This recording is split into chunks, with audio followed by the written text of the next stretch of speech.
Hi friends, welcome to my channel.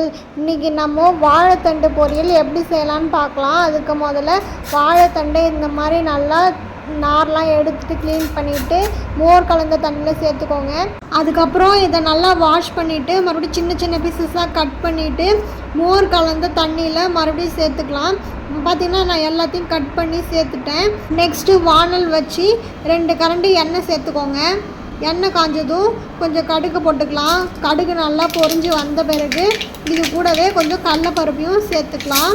சேர்த்துட்டு நல்லா கலந்து விட்டுக்கோங்க. கூடவே 3 காஞ்ச மிளகாய் கட் பண்ணி வச்சுருக்கேன், அதையும் சேர்த்துட்டு நல்லா கலந்து விட்டுக்கோங்க. இப்போ வெட்டி வச்ச வாழைத்தண்டு புள்ளிட்டு இதில் சேர்த்துக்கலாம். எல்லாத்தையும் சேர்த்துட்டு நல்லா கலந்து விட்டுக்கோங்க. நல்லா கலந்ததும் இப்போ இது கூடவே கொஞ்சம் கருவேப்பிலையும் சேர்த்துக்கலாம். சேர்த்துட்டு நல்லா கலந்து விட்டுக்கலாம்.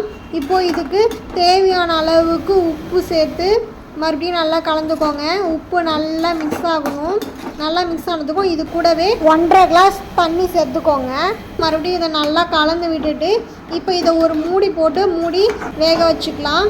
ஒரு 10 நிமிஷம் இருக்கட்டும். இப்போ ஓப்பன் பண்ணி பார்க்கலாம். இப்போ பார்த்திங்கன்னா பாதி வெந்துருச்சு. மறுபடியும் மூடி போட்டு வேக வைக்கலாம். 5 நிமிஷம் கழித்து இப்போ ஓப்பன் பண்ணி பார்க்கலாம். இப்போ பார்த்திங்கன்னா நல்லா வெந்துருச்சு. இப்போது இதை நல்லா கலரி விட்டுட்டு இதுக்கு தேவையான அளவுக்கு தேங்காய் பூ சேர்த்து நல்லா கலந்து விட்டுக்கலாம். நல்லா மிக்ஸ் ஆனதும் இப்போது சுவையான வாழைத்தண்டு பொரியல் ரெடி ஆயாச்சு.